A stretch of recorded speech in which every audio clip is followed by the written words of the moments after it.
Welcome back to my channel, welcome back to another video. Hopefully you guys are all having a fantastic day. First thing I want to say before I start this video is happy Thanksgiving, happy holidays. This is the best time of the year. Hopefully you will spend Thanksgiving in a wonderful fashion, and I would like to get that out to everybody before we start this video. Today's video is going to be centered on the western part of the country. The reason for that is because they are going to get pummeled, hammered, slammed, whatever word you want to use, by the heavy storms, strong storms. They're going to be very powerful, many inches of snow, many inches of rain incoming into the west. So I'm typically don't make this much videos on a pattern change, but this one is just so great and so dangerous at the same time. So we really need to keep an eye on this and keep you guys updated. If you like these type of videos, I would consider subscribing to my channel. I would consider liking this video. If you're a new viewer, you could actually check out this channel, go around, browse around my videos, and then you could decide for yourself. Just letting you know, it's really helpful. So thank you for that. So we're looking right now.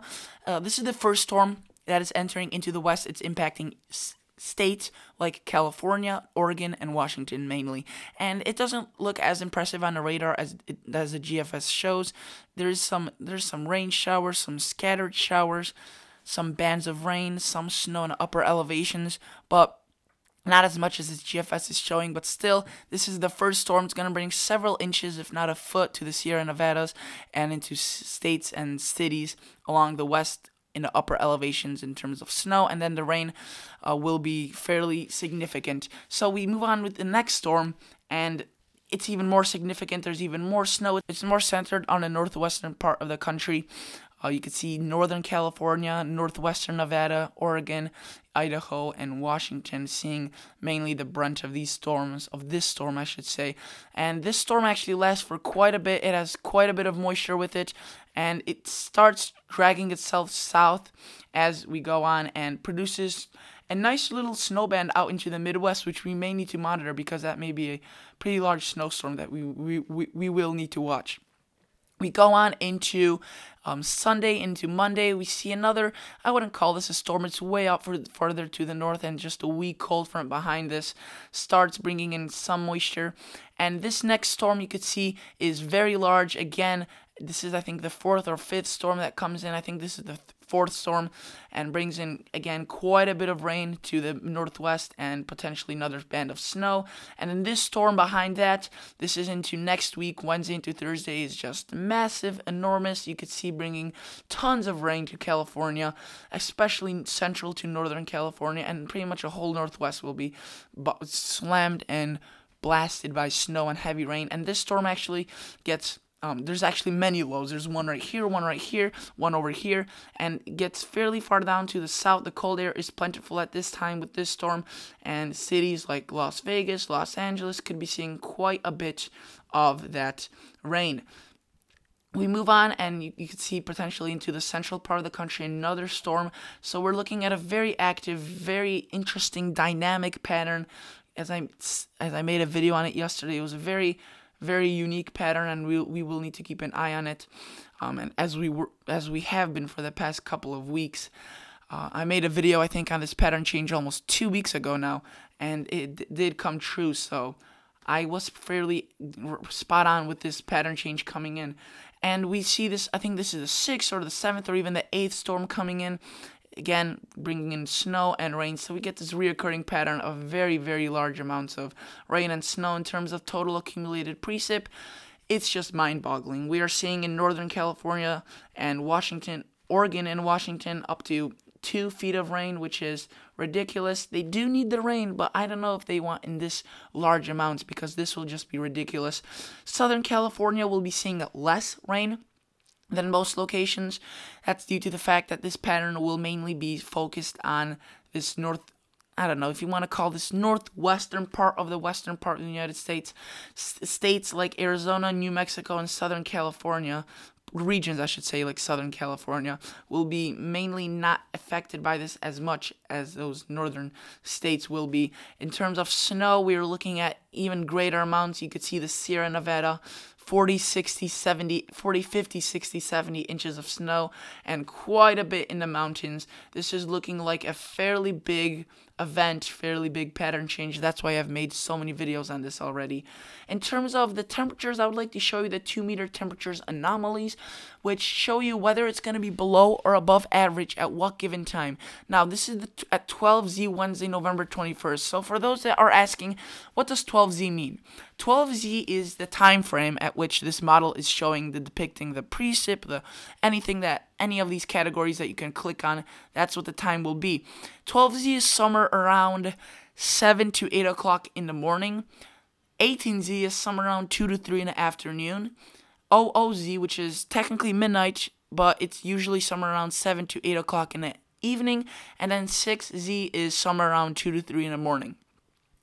And as we're looking at this, we're not seeing major cold, which is fairly interesting because I just showed you the insane amounts of snow that will be falling. Well, the reason for that is that at this time of the year, it is already cold enough for it to be snowing, whether it's slightly above average or even below average.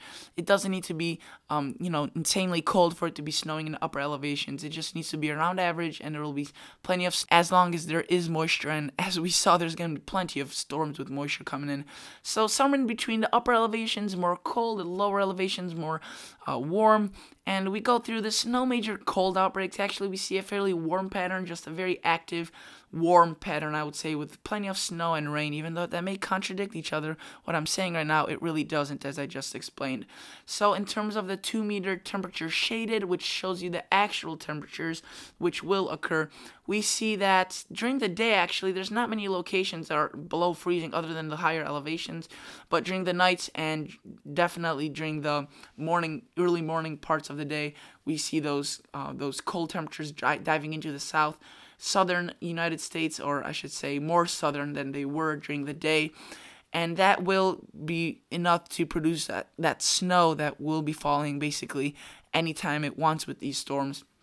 We go through time, you could see maybe gets a little bit colder as we go into the forecasting period, and that is because typically at that time of the year we get colder and colder temperatures. So this could still be considered the same amount of above or below average as it was at the beginning, with colder temperatures due to the fact that the average temperature is continuing to drop for these locations. I would like to show you the European model in terms of the snowfall, which is another model that we use.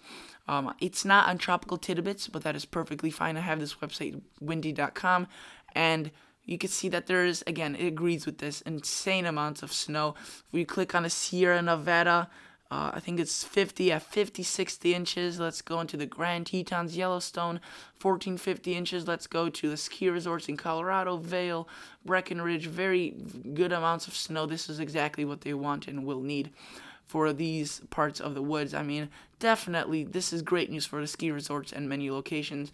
In terms of the rain, according to the European model, you could see similar story, very great amounts of rain. In the Sierra Nevada, the rain is 5 to 6 inches, which will convert around 50 to 60 inches of snow, and great amounts of rain. And especially if I were to actually show you, southern Alaska will be also getting hammered by the rain, up to 6-7 inches of rain, which is quite significant in comparison to the rest of the United States, where it will be still above average, but again, it's only 0.8 of an inch, maybe an inch, because this will be mostly falling as snow or some light rain. The next thing I would like to focus on is this CFS model, which is very long range, and as I stated before, I don't look at this for individual storms, individual outbreaks, individual events, because it's just way too inaccurate. I just look at it for the long range and see what types of patterns it's showing. So we are right now at temperature anomalies, which again is the same thing, shows you where it is below and above average at what given time. The only thing I have a problem with this graphic is that you can see wherever it shows 3 degrees above average, it's a kind of a bright orange, and 3 degrees below average, it's kind of barely a blue, almost a white. So it's a little bit biased, I mean, based on the colors towards the orange. So it may look like this is very warm temperatures across the country. It's actually not. If you see the readings, the highest one is somewhere around 10, 16, 12, and that is in the brightest colors. So this is around somewhere half and half blue, half orange, even though it doesn't seem like it. We go on into the time. You can see that we are seeing breaks of cold and warm because they are intercepting each other, and this model was showing very warm conditions around this time of the week.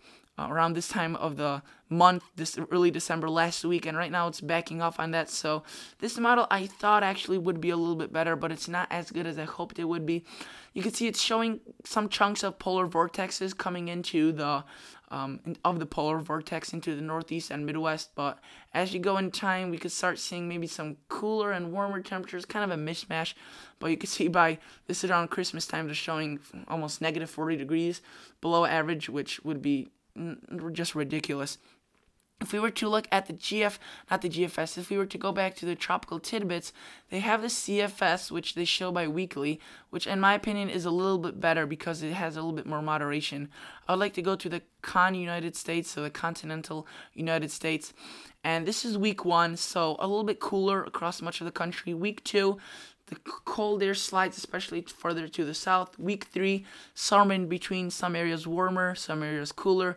Week 4, somewhere in between again, and we could definitely be looking at a very interesting pattern, maybe potentially being below average for these parts, because usually these models, especially the CFS, has again that warm bias. So when it does show cold, that is a fairly good sign that we may be seeing some very cold conditions, if that makes any sense.